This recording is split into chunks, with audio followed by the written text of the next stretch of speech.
Hey guys, welcome in. I recently recorded a live session of one of my songs and I recorded it on the H5 Studio, the Zoom H5 Studio. I did a video on it. Some people have asked about the mix, and so I'm just going to run you through how I mix the audio to get this video. So this is the video here. As you can see, I was using a SM7B for vocals. I've got a Neumann KM184 condenser mic for the guitar, but I also actually had my little, I forgot that I had that. I had my little lavalier taped in here from my Rode Wireless Pro, and I've got a video on how I mix them too. And so I've actually got 3 sources plus the Zoom H5 Studio XY capsule.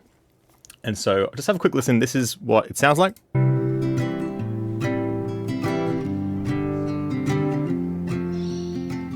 If I built you a rocket ship, we could find our favorite place on Mars, build a home instead of renting it, and make a kitchen out of the spare parts. There might not be any oxygen, but we can hold our breath until we plant a little tree in our red garden, a little place we can sit in, watch the stars. Cool, so it's all pretty straightforward. As you can see, actually with my mouse here, you can see I've run the cables off the side here. There's actually, I've put the Zoom recorder over kind of out of the way of the shot, which is a bit of a shame because that then moves the XY. Would have been quite nice to get a bit of an ambient sound up close, but since it was a bit further away, it kind of, the XY kind of has to be wherever you need to put it out of the shot, importantly. Okay, here we go. So this is the session.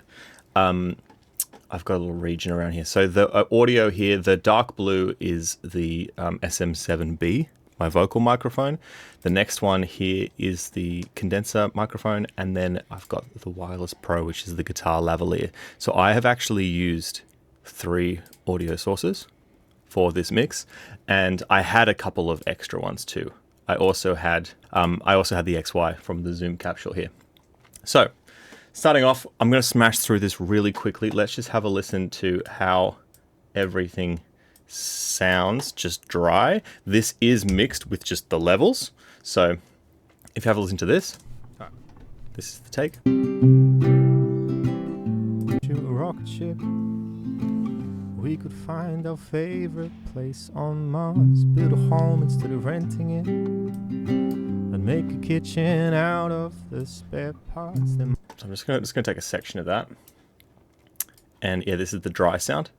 So you can hear. And make a kitchen out of the. Doesn't sound that amazing. You need to do a couple of things to the audio. So first things first, on the SM7B, this is my microphone that I'm singing to. First thing I do, which I always kind of do, is a high pass. So chuck that on.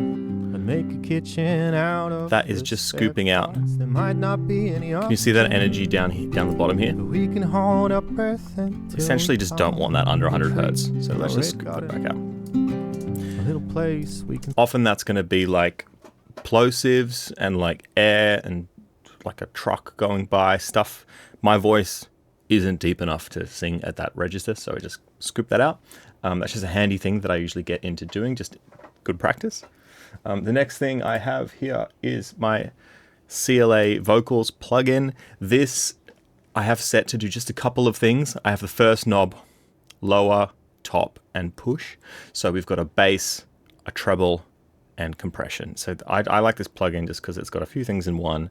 That's all plugins, fancy plugins really are. You can do everything of this just stock, but I just have been using this one for years, and I like using it with my SM7B because I just know that I like to give it, usually around these settings, I like to give it like a bit of this push, and then the top and lower. So I'll have a bit of a play with it. Let's have a listen to just that vocal track. And make a kitchen out of the spare parts. That's without, and let's put it on. Just gonna give it a big lift. And make a kitchen out of the spare parts. It kind of just pumps a bit of energy and life into the mic. It definitely gains it up, but it definitely, I'm pushing the top end here. So if I turn off these first 2.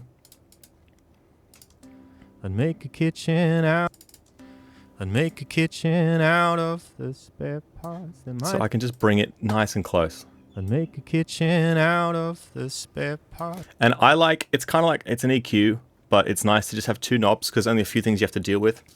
I often use parametric EQs, they're great too, but I often just do this, and then I just adjust the bass and the treble just with these knobs, just to get a basic starting point. All this stuff I just do very quickly. So that, and then the push is like this parallel sort of compression that it adds. And make a kitchen out of the spare parts. So it kind of makes the quieter parts louder and the louder parts less, but everything kind of just like lifts up. It kind of squashes it a bit, but it makes it sound just a little bit better. I don't like to over compress. This knob here is the only compression that I actually have on the vocal.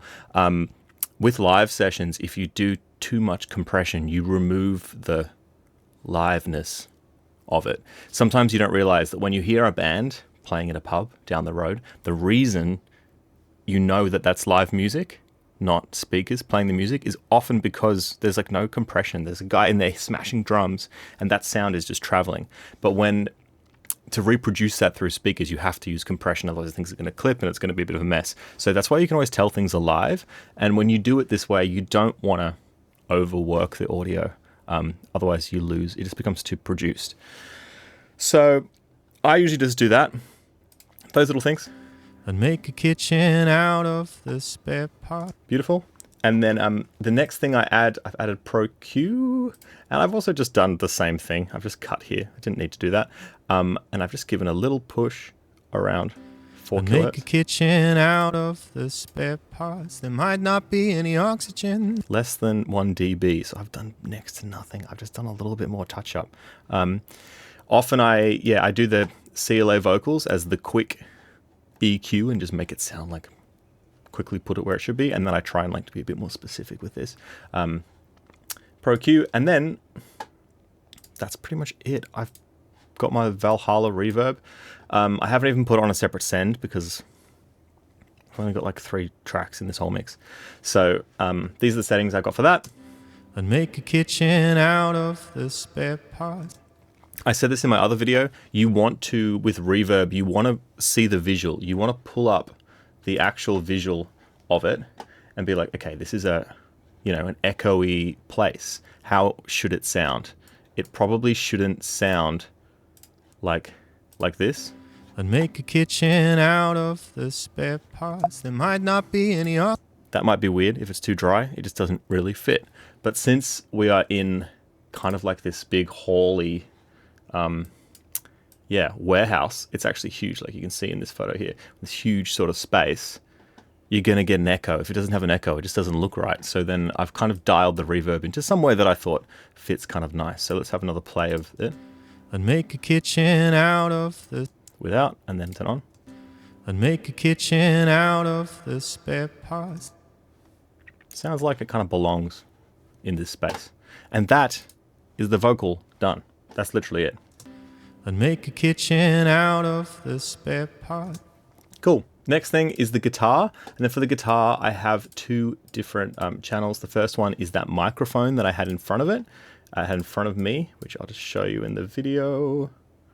Where's a good shot of that? Here you go. First one I had was, this microphone. And then the second one is the little lavalier that I've taped inside there. So we'll just go back and have a quick look at that. This first track, if we just listen to it on its own, this is the microphone. I've actually hard panned it 28 to the left, so it's pretty quiet. Why is that so quiet? It's quite a quiet signal. What did I do to it?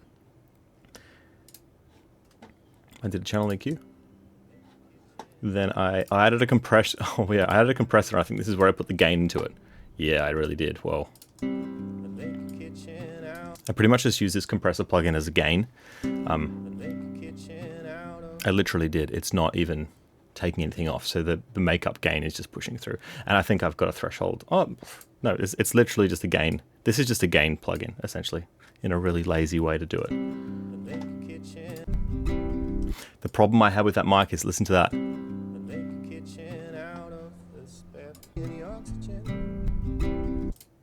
you hear that? That is so, that microphone is so sensitive. For the slightest bit of wind, it really needed a windsock on it, which I didn't have. It was dead still in there, so I didn't think I needed it, but I forget every time how sensitive that mic is.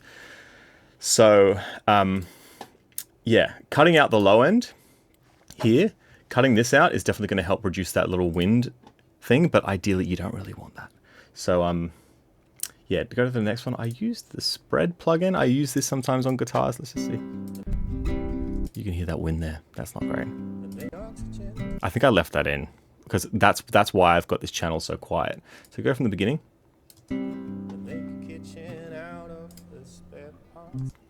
I really like this stereo spreader. I talked about this in the other video of mixing the Rode Wireless Pros. If you chuck it on and just press play, it just kind of creates a stereo image out of a mono signal. And sometimes in these really simple mixes where you've just got like a few different things, it can really help kind of just like give it a bit more feel. It feels like you're in the room with your own two ears instead of just having this kind of mono mix. So that's one little thing I do to get a bit of extra width. And then after that, I've actually added in, oh, interesting. Okay. After that, I've actually added in RX deplosive, and I think I added that. If you don't know what a deplosive is, if I say pickled possum, I think that clipped the mic, but the P's, if you put your hand in front of your mouth and say pickled possum, the P's, you feel a lot of wind against your hand, and that's when you get that sort of low rumble in your mic. So I think I've put a deplosive on there to try and conquer that kind of thing. So let's just listen to what that sounds like.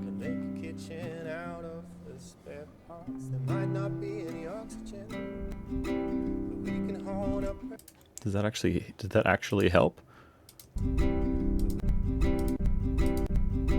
That's without it.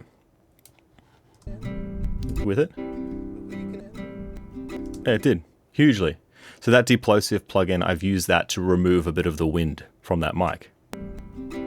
That's with it on, with it off. Can you hear that rumble? On.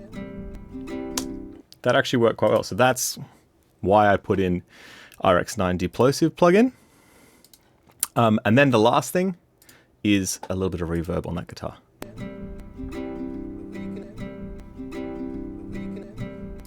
Beautiful. And then I actually had that guitar, I had it panned to 28 to the left. And the reason I did that is because I've got this other guitar signal here, which I panned a little bit off to the right, just to get the sort of stereo image. So let's have a listen to that one. This is the Lavalier, that little microphone in the guitar.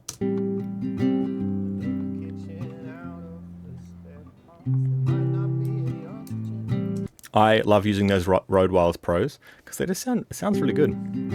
That's inside the guitar. Just taped on that little mic in the sound hole.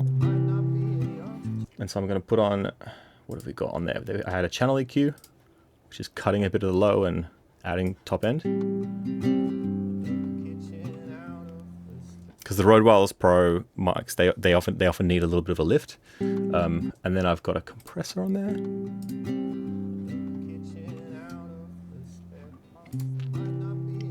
Compressor's just taking a bit off the top. It's not even adding any gain back in, which is interesting. Don't know why I did that, but I did do that. It's just what I did. And then I've also just added, a reverb at the end.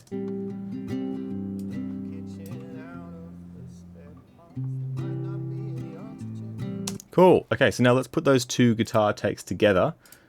And this is how I would have mixed it. So I got both of these and I blended them to get a bit of a fuller guitar sound. They're both a little bit quiet. One of the things I did in this mix is I did leave the vocal quite loud. I would actually, if I did another revision of the mix, I'd probably drop the vocal just a touch in terms of volume. And this is all together. I'd make a kitchen out of the spare parts. There might not be any oxygen, but we can hold our breath until we plant a little tree in our red garden. A little place we can sit in and watch the stars. And that is pretty much it. Like, very simple. I just do a couple of quick little things. Sometimes I'll do this in, no joke, I'll do this in like 10 minutes. And I'll just go bang, bang, bang. I often recommend, if you're doing a mix, don't spend too long on the mix. Just give it a first pass, bounce out the audio and then put it with your video and make sure it looks right, because that's the best way to do it. And then work on your video, do a bit of editing on the video, and then right before the end, just check it again and be like, is there anything I want to change? Do I want to make the guitar sound a bit closer? Do I want to like change the length of the reverb because it just doesn't feel quite right with the visual? And go back and forth and just do a couple of versions. Come back in here and do a couple of tweaks. I wonder if I did any. Often I'll do some automation. I think this session, I think this was one of those sessions where I actually just bounced it and pretty much used the first mix I did. Usually I'll come back and then I'll go into the automation and I'll like turn down little sections and stuff. But that is pretty much it. So just like a quick recap. Vocals, we've got high pass filter, then we've got CLA-Vocals, essentially EQ and some parallel compression just to give it a lift. Then I've got another EQ where I do like a little bit of, you know, tone EQ to it. And then just Valhalla. I didn't even put a de-esser or anything like that on the vocal. I really think less is more. And then on the guitars, yeah, since I had these two different ones, I blended them together, made kind of like a bit of a stereo image. I used the deplosive to cut out some of the wind on the condenser, and high pass filter, put a little bit of reverb on both. I probably should have just made a reverb bus, sent it to that. But usually working pretty fast. And that is the audio. And then in the end, it came out just like this. Hold our breath until we plant a little tree in our red garden.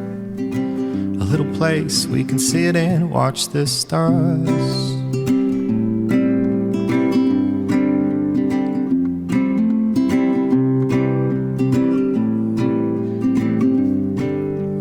Skip through a little bit. Closest we've ever been so far. We can take it to launch down by the sea. You can sit in the cockpit next to me. We'll count down together. 5, 4, 3, 2, 1. I know it takes years to go that far, but we can play all our games like in the car. You can spot every passing yellow star. So you can still hear some noise and stuff in the background. That's always going to happen with live sessions. We have to do multiple takes. We're doing a take of this song and someone drove by in a car, so you've got to do another one. You just have to do a bunch and sort of pick whichever one's going to be the best one. I am not the expert on this. This is just what I do, and I think it sounds good. My mantra is kind of, if it sounds good, it is good. I know there are some, audiophiles and people who are so particular about the order and things you do things. I see it as these are all just like tools you can use. So you've got your toolkit in Logic or whatever DAW you use, and once you get the audio from recording, you want to try and get the best audio you can with the most separation between the elements. So you want to get your vocal separate and your guitar separate. Then that gives you the most power to like mix things and blend them together and get the best possible mix. If everything is just coming through one microphone or one channel, when you get the final mix, you cannot like control the vocal and you can't remove things and do a bit of work on it to just make it like sound a bit sharper. So work on your mic stuff. Feel free to copy what I do. And let me know if you've got any questions. Thank you so much, guys. Check out my other videos. If you haven't seen the video where I used the Zoom H5 to do this session, check that one out. That's on my channel. And yeah, have a good one. Thank you.